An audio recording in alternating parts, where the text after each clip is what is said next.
มีกำไรในทุกๆวันปรับ mindset และแนวคิดที่จะทำให้คุณสามารถทำกำไรได้ในระยะยาวรอออเดอร์เดียวผมทำกำไรมา 11,000 กว่าบาท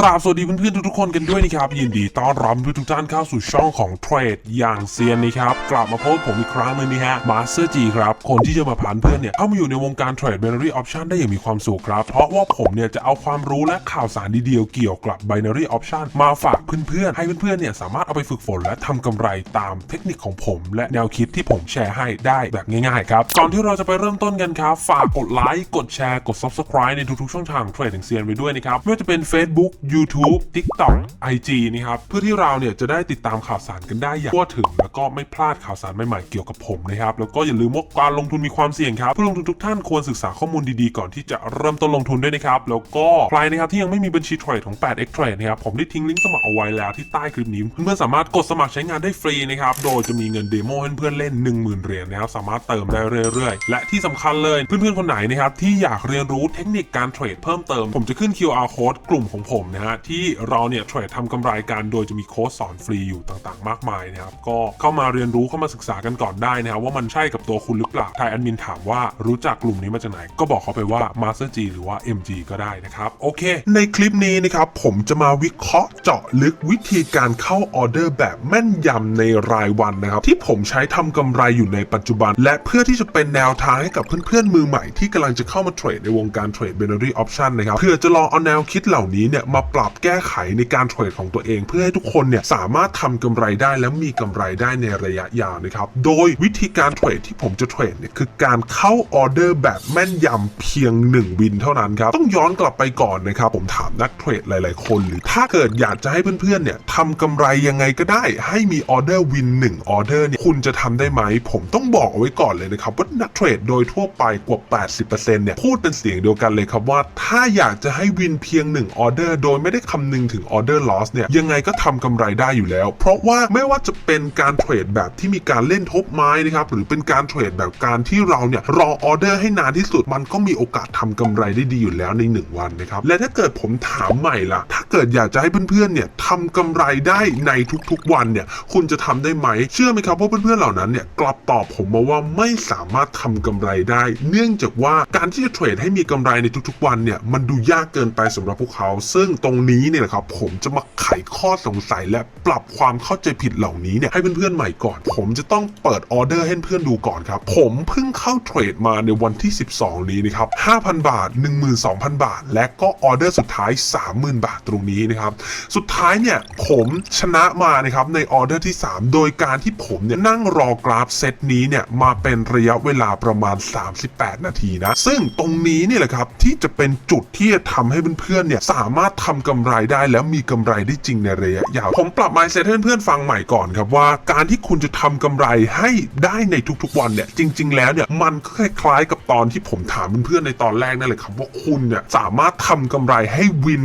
ยังไงก็ได้1ไม้ใน1วันเนี่ยมันทำได้อยู่แล้วครับเพราะว่าณปัจจุบันนี้นะครับมันมีเทคนิคต่างๆมากมายนะครับรวมไปถึง AI ต่างๆที่ใช้ทำกำไรในรายวันนะไม่ว่าจะเป็นสัญญาณซิกซี่ซิกแนลที่ผมได้ทำการแจกเพื่อนๆไปหรือจะเป็นสคริปต์เทรดต่างๆที่เราได้มีการให้เพื่อนๆไปในช่องนะที่สำคัญยังมีความรู้ต่างๆมากมายเกี่ยวกับการเทรด binary option ใน YouTube อีกเยอะแยะมากมายเลยและเทคนิคต่างๆเหล่านั้นเนี่ยล้วนแล้วแต่มีความแม่นยำที่ได้มีการแบ็กเทสมาแล้วว่าสามารถทำกำไรได้จริงในระยะยาวเพราะฉะนั้นเนื้อหาหลักของในคลิปนี้เนี่ยคือผมต้องการให้เพื่อนๆนะครับเลือกทำกำไรในช่วงเวลาที่เรามั่นใจแล้วก็มีการ stop loss จัดการเงินให้ดีนะครับก่อนเข้าเทรดที่สำคัญครับหากทุกคนอยากจะเทรดแล้วมีกำไรอย่างยั่งยืนผมแนะนำว่าถ้าเกิดเป็นเพื่อนๆมือใหม่เนี่ยควรจะมีการเล่นแบบเดินเงินเสมอหรือมีการเทรดแบบทบไม้โดยที่การทบไม้เนี่ยในไม้ที่1จะต้องออกออเดอร์ไม่เกิน 10% ของพอร์ตและมันจะมีความเสี่ยงต่ำมากๆนะครับที่จะทำให้เพื่อนๆเนี่ยสามารถทำกำไรได้ที่สำคัญถ้ายิ่งเพื่อนๆครับมีเงินทุนน้อยเท่าไหร่ครับคุณจะสามารถเทรดทำกำไรโดยเสี่ยงในจำนวนเงินที่เยอะได้แต่ในทางกลับกันถ้าเกิดคุณมีเงินทุนเยอะมากเท่าไหร่เนี่ยผมก็อยากจะเพื่อนๆเนี่ยลดความเสี่ยงลงมาแล้วก็ปรับขนาดพอร์ตให้เหมาะสมกับตัวเองด้วยนะครับ นะครับเดี๋ยวในวันนี้ครับผมจะมาลองยกตัวอย่างให้เพื่อนดูครับนี่เป็นออเดอร์ที่ผมเนี่ยทำกำไรมาหลักหมื่นนะครับตามที่ผมบอกไปเมื่อต้นคลิปเลยนะเดี๋ยวผมจะมาแชร์ให้เพื่อนฟังครับว่าในกราฟเซตนี้เนี่ยผมรออะไรแล้วก็สามารถทำกำไรได้ยังไงโดยในคลิปนี้ผมมีเงื่อนไขในการเทรดทบเงิน3ไม้โดยที่ผมเนี่ยได้มีการเล็งเอาไว้แล้วว่าถ้าชนะครับขอแค่1วินก็ปิดงานเลยส่วนถ้าผมแพ้ครับผมก็ stop loss 1 loss ผมก็ปิดงานเลยเช่นเดียวกัน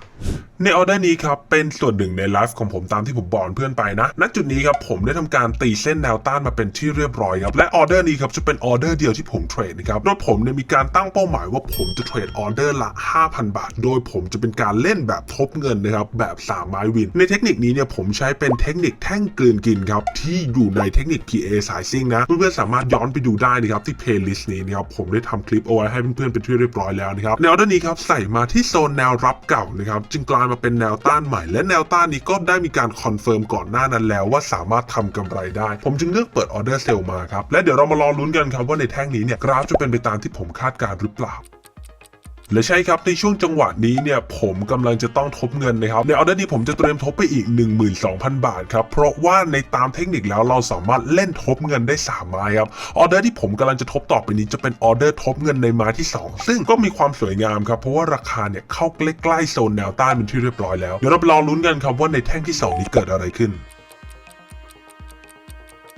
และไม่น่าเชื่อครับออเดอร์สุดท้ายทำให้ผมต้องทบเงินถึง 30,000 บาทเพราะกราฟเนี่ยได้มีการวิ่งทะลุโซนแนวต้านไปเป็นที่เรียบร้อยครับแต่ผมเห็นว่าโซนแนวต้านแนวนี้เนี่ยมันมีไส้เทียนครับที่ได้มีการพุ่งขึ้นไปอยู่และถึงแม้ว่าแท่งเทียนแท่งสีเขียวแท่งนี้เนี่ยจะมีการถอดไส้ลงมานะครับแต่ผมเนี่ยคิดว่ากราฟเนี่ยไม่น่าจะเป็นไส้นำร่องแล้วก็วิ่งขึ้นไปต่อแต่เป็นการคอนเฟิร์มครับว่าแรงขายด้านบนเนี่ยมีอยู่เยอะจริงทำให้ในออเดอร์นี้ครับผมจึงเลือกเปิดออเดอร์มาครับ 30,000 บาทและถ้าเกิดผม stop loss นะครับจะเท่ากับว่าผมเนี่ย SLในรอบนี้นะครับอยู่ที่ 45,000 บาทนะครับซึ่งเงินในพอร์ตของผมทุกคนเห็นไหมครับว่ามันยังเหลืออยู่ประมาณ 17,000 บาทถ้าผมแพ้ในออเดอร์นี้จะเท่ากับว่าผมเนี่ยจะเลิกเทรดนะครับในวันนี้แล้วก็ไม่เข้าเทรดเลยนะเพราะว่าถ้าเกิดผมเทรดต่อเนี่ยมีโอกาสที่ผมจะต้องหัวร้อนแล้วก็ทำให้ผมเนี่ยอาจต้องเติมเงินและ 17,000 บาทตรงนี้ก็อาจจะหายไปก็ได้แต่ผลปรากฏว่ากราฟเนี่ยได้ทำการ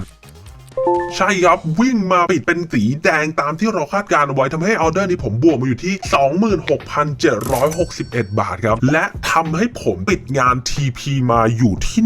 11,000 กว่าบาทนะครับเพียงผมเข้าออเดอร์เนี่ยชุดเดียวเท่านั้นเองนะครับต้องบอกเอาไว้ก่อนนะครับผมเนี่ยรอกราฟในเซตนี้นานถึง38นาทีนะกว่าที่จะได้เข้าออเดอร์นี้นะครับซึ่งกราฟเนี่ยได้ทำการวิ่งเข้าตรงเงื่อนไขทั้งหมดนะครับไม่ว่าจะเป็นวิ่งเข้าชนโซนแนวรับเก่านะครับจะกลายมาเป็นโซนแนวต้านใหม่ในโซนนี้พร้อมกับมีแท่งคอนเฟิร์มแบบนี้นะครับและยังจะมี PA แท่งกลืนกินตรงนี้นะครับที่อยู่ใน PA สายซิ่งเนี่ยมาคอนเฟิร์มผมอีกแบบนี้เนี่ยก็ไม่มีความจำเป็นอะไรที่ผมจะไม่เข้าออเดอร์นะครับและถึงแม้ว่าเทคนิค PA สายซิ่งของผมนะครับจะมีโอกาสที่จะทำให้เราแพ้ให้กับตลาดในการเทรดนะครับแต่ผมได้มีการแบ็กเทสมาเป็นที่เรียบร้อยแล้วครับว่าหากผมทำกำไรในระยะยาวมันจะมีชนะบ้างแพ้บ้างแต่สุดท้ายแล้ววินเลทมันก็จะอยู่ไปที่ฝั่งบวกและสามารถทำกำไรได้มากกว่าเอาเป็นว่าในคลิปนี้เนี่ยผมก็เอามาแชร์ให้เพื่อนฟังครับสำหรับวิธีการเทรดทำกำไรแบบที่คุณจะต้องมีการจัดการการเงินที่ดีแล้วก็คุณเนี่ยจะสามารถบวกทำกำไรได้ทุกๆวันนะครับโดยที่เพื่อนๆเนี่ยเล็งไปเลยครับว่าคุณจะเทรดวันหนึ่งเท่าไหร่นะครับตั้ง SL ให้มันสุดลิมิตไปเลยและ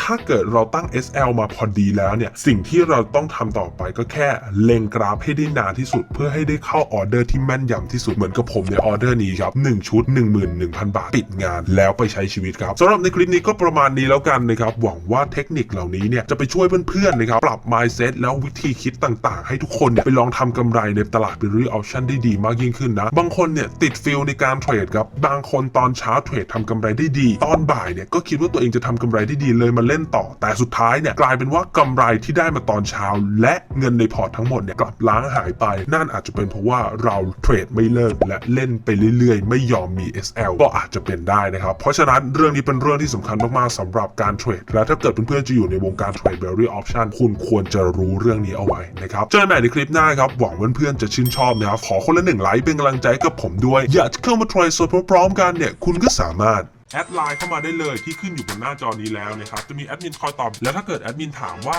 รู้จักกลุ่มนี้มาจากไหนให้เพื่อนพิมพ์ไปว่า MG หรือ Master G ก็ได้ใครที่ยังไม่มีบัญชีเทรดนะฮะลิงก์สมัครอยู่ใต้คลิปนี้แล้วนะครับอย่าลืมว่าการลงทุนมีความเสี่ยงผู้ลงทุนทุกท่านควรศึกษาข้อมูลก่อนที่จะเริ่มลงทุนด้วยนะครับแล้วก็ฝากกดไลค์กดแชร์กด Subscribe ในทุกๆช่องทางเทรดเซียนเอาไว้ด้วยไม่ว่าจะเป็น YouTube Facebook TikTok หรือว่า Instagram นะครับแล้วเจอกันใหม่ในคลิปหน้านะครับผมห้ามพลาดเลยทีเดียวกับเทคนิคของเทรดเซียนนะครับเฮงๆกันทุกคนครับเจอกันบ๊ายบาย